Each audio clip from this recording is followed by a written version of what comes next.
ललित संत निर्ग्रंथ है, इस युग में भगवान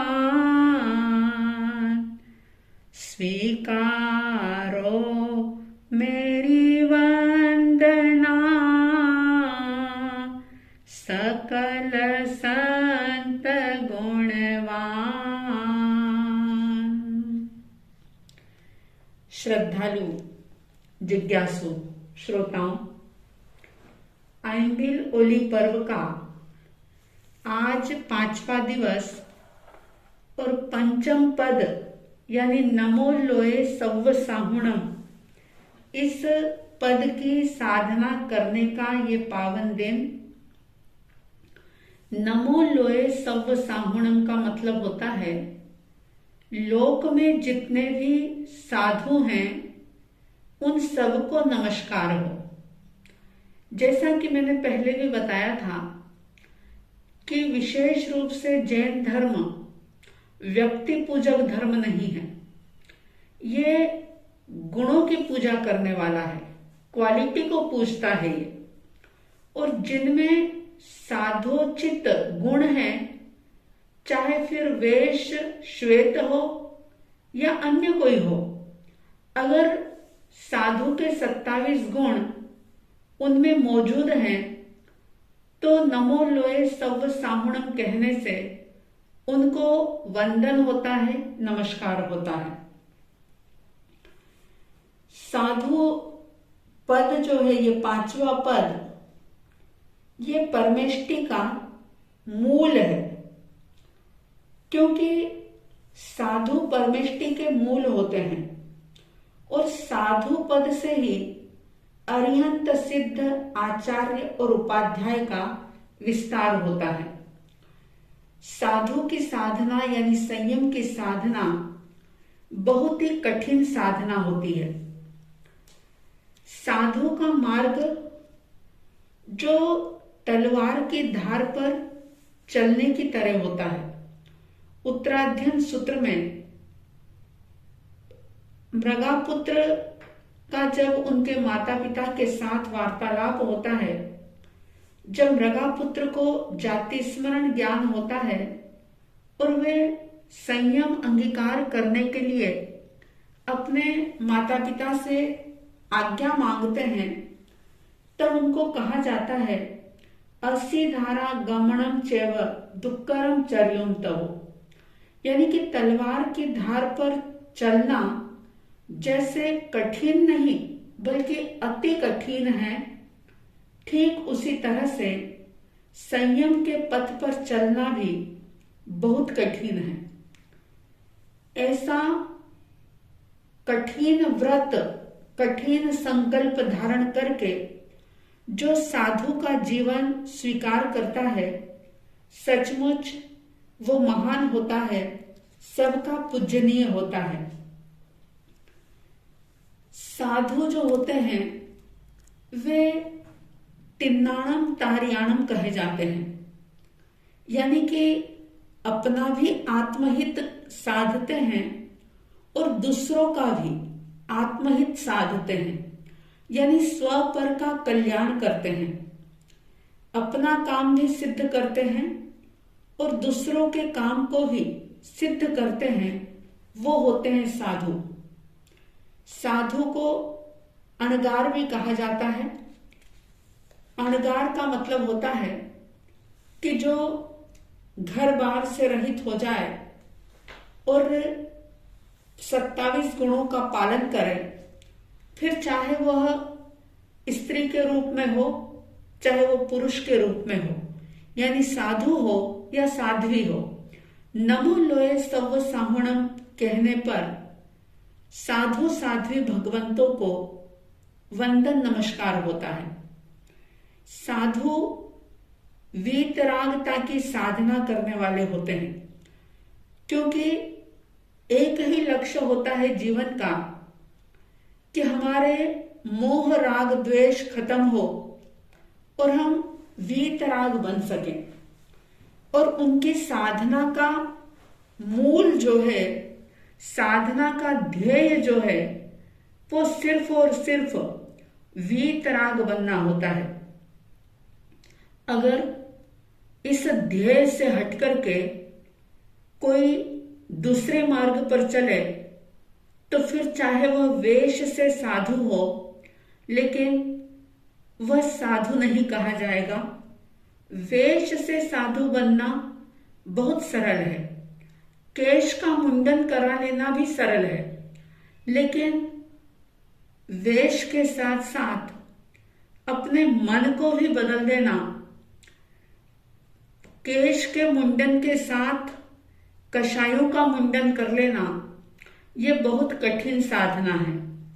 और ऐसी साधना करने वाले साधु ही परमेष्टि का मूल होते हैं। चाहे पद ये पंचम है, लेकिन आप देखो कि जो साधु बनेगा वही अरिहंत बनेगा, वही सिद्ध बनेगा, वही आचार्य उपाध्याय बनेगा। तो इसलिए पंचम पद को परमेष्टि का मूल कहा है। साधु के गुण जो होते हैं वो 27 होते हैं, और अगर कोई साधु तिन्नाणम तार्याणम का संदेश आत्मसात नहीं करता, यानी जो खुद ही नहीं तिरेगा तो भला वो दूसरों को कैसे तारेगा। अगर खुद को ही ज्ञान नहीं होगा तो भला वह दूसरों को ज्ञान का दान कैसे कर पाएगा। तो इसलिए जीवन में साधना ज्ञान बहुत जरूरी है।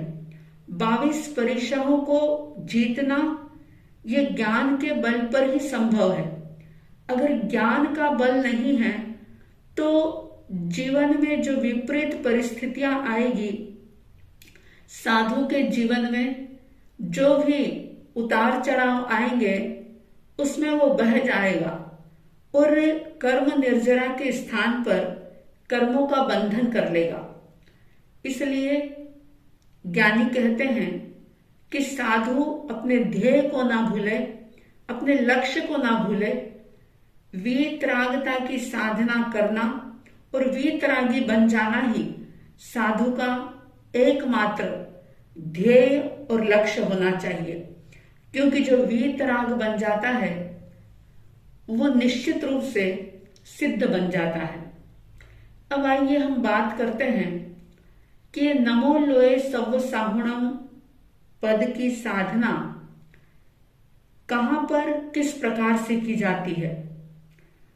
तो अनुभवी कहते हैं कि ये पंचम पद जिसका वर्ण काला है, काले रंग के साथ इसकी साधना की जाती है और शक्ति केंद्र पर, यानी कि जिसे मणिपुर चक्र कहा जाता है, नाभि पर काले रंग की कल्पना के साथ नमो लोए सव साहुणम पद की लिखावट देखना चाहिए।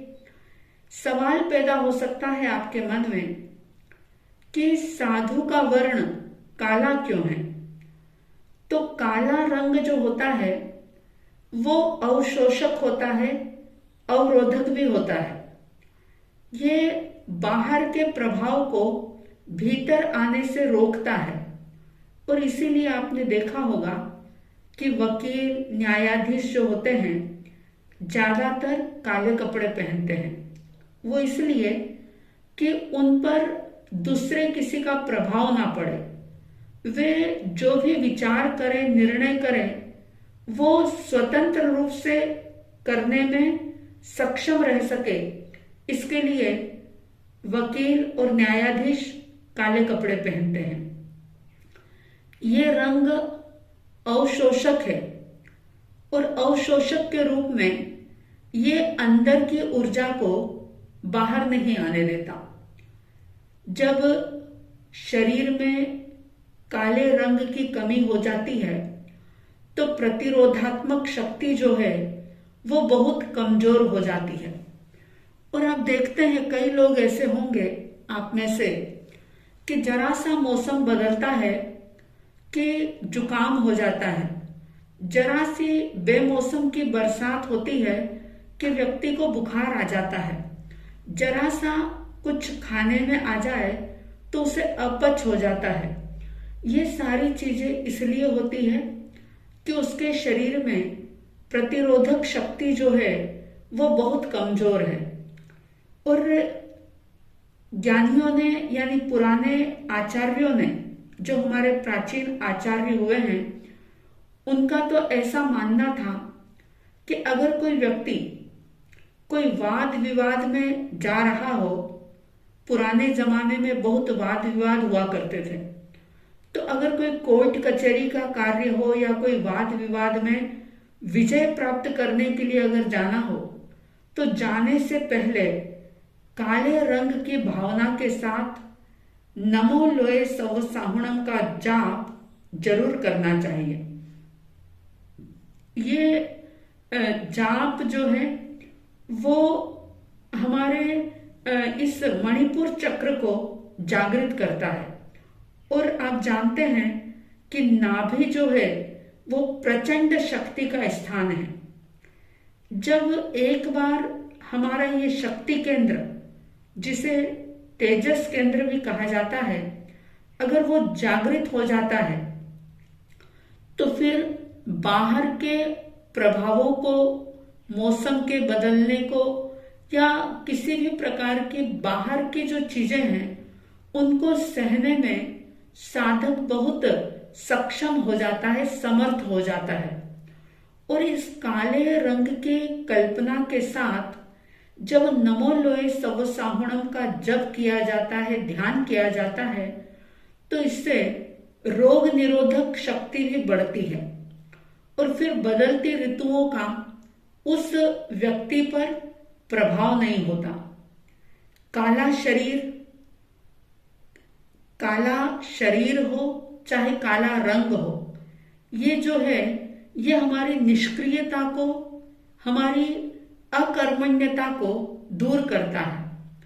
और साधु जो होते हैं वे अनथक संघर्ष के प्रतीक होते हैं। जब मणिपुर चक्र पर इस प्रकार का ध्यान किया जाता है और जब ये ध्यान सध जाता है तो शारीरिक मानसिक तनाव से व्यक्ति मुक्त हो जाता है। मैं इस अवसर पर एक विशेष बात आप लोगों को कहना चाहूंगी कि काले वस्त्र पहन करके जब हम किसी अनुष्ठान में, जाप में बैठते हैं, कोई साधना में बैठते हैं, या हम साधु साध्वी भगवंतों के दर्शन करने के लिए जाते हैं, तो वो कोई पाप नहीं है। लेकिन बात सिर्फ इतनी है कि वहां जाकर के जो एक साधु साध्वी भगवंतों का एक शुद्ध ओरा है, पवित्र ओरा है, उनकी जो ऊर्जा है वो आप अपने अंदर ग्रहण नहीं कर पाते, क्योंकि काले वस्त्र उसे रोक देते हैं। और अगर आप किसी पार्टी में या ऐसी जगह जा रहे हो जहां आपके मन के भटकने के बहुत चांस हैं, यानी मन स्थिर नहीं रह पाएगा, पापों की तरफ, विभावों की तरफ भटकेगा, इंद्रियों के विषय बढ़ेंगे, ऐसी जगह जहां भी जाएं तो निश्चित रूप से काले वस्त्र पहन करके जाइए, ताकि वहां के वातावरण का आप पर उतना असर ना हो। क्योंकि मैंने पहले ही बता दिया कि काला रंग अवरोधक भी है और अवशोषक भी है। इसलिए इस बात का विशेष रूप से ध्यान रखना चाहिए कि ऐसी वैसी जगह पर जहां बहुत ज्यादा मन भटकने के चांस होते हैं, ऐसे में काले रंग के कपड़े पहन करके जाएं। लेकिन धर्म स्थान में या कोई पाठ जाप में, कोई अनुष्ठान में प्रवचन सुनने के लिए या सामायिक आदि करते हुए कभी भी काले वस्त्र ना पहने। पुण्य और पाप का इससे कोई संबंध नहीं है, शुभ अशुभ का कोई संबंध नहीं है, यानी कोई अपशकुन होगा या ऐसी कोई गलत धारणा अपने मन में ना पनपने दे। बस ये ध्यान रखें कि जैसे काले कपड़े का छाता होता है, काला चश्मा जो होता है, वो बाहर की किरणों को, प्रकाश को रोक करके जैसे वापस लौटा देता है। तो इसी तरह से अगर आप अच्छी जगह पर जा रहे हैं तो काले वस्त्र पहन करके ना जाएं। लेकिन हाँ, अगर आप शादी ब्याह में, विवाह में, पार्टी में, अन्य ऐसे जगह पर अगर जा रहे हैं तो जरूर आप काले कपड़े पहने, जिससे कि आपका मन वहां के वातावरण से प्रभावित ना हो और आपके भीतर में जो एक सद्भावना है, जो एक संस्कार है, वो हमेशा ही बने रहे। तो इस तरह से ये पंचम पद की आराधना की जाती है। और कई लोगों का ऐसा भी मानना है कि काला रंग जो होता है वो आवरक भी होता है, इस पर किसी रंग का प्रभाव नहीं पड़ता। और कुछ लोग ऐसा मानते हैं कि इससे नजर दोष नहीं होता। वैसे अगर देखा जाए तो ये नजर दोष या दृष्टि लगना ये मात्र मन का भ्रम होता है। आप सोचो कि क्या किसी की दृष्टि आपको इतना प्रभावित कर सकती है? अरे, जो 45 लाख योजन की सिद्धशिला है संपूर्ण लोक में, यानी आप जहां भी खड़े हैं, बैठे हैं, जहां भी आप जा रहे हैं, एक भी आकाश का प्रदेश ऐसा नहीं है जहां पर सिद्धशिला ना फैली हुई हो। और हर जगह पर अनंत अनंत सिद्ध परमात्मा हुए हैं। और अनंत सिद्धों की दृष्टि यानी उनके ज्ञान में आप झलक रहे हैं। तो भला जहां अनंत सिद्धों की दृष्टि आप पर पड़ रही हो, वहां किसी बुरी नजर का प्रभाव आप पर कैसे पड़ सकता है? लेकिन इंसान है कि मन में कई प्रकार के वहम पाल लेता है, शक पाल लेता है, और ऐसे गलत शक पाल करके वो गलत प्रकार के उपाय भी करता है और अपने धर्म से दूर हटता है। तो बहुत मुश्किल से जो एक जिन शासन मिला है, इसे समझने का प्रयास करें। व्यर्थ के शक ना पालें, वहम में ना जिए, भ्रम में ना जिए, सत्य को पहचानें और सत्य को पहचान करके सत्य की ही साधना करें, सत्य की आराधना करें और इस जीवन को सार्थक और सफल बनाएं। आप सबके भीतर साधु साध्वी भगवंतों के प्रति, उनके त्याग के प्रति श्रद्धा और भावना निरंतर बढ़ती रहे। ज्यादा से ज्यादा नमो लोए सव साहुणम का काले रंग के साथ मणिपुर चक्र पर आप ध्यान कर सकें, जाप कर सकें, ऐसी शुभ और मंगल भावनाओं के साथ। जय प्रभु महावीर, जय गुरु आनंद।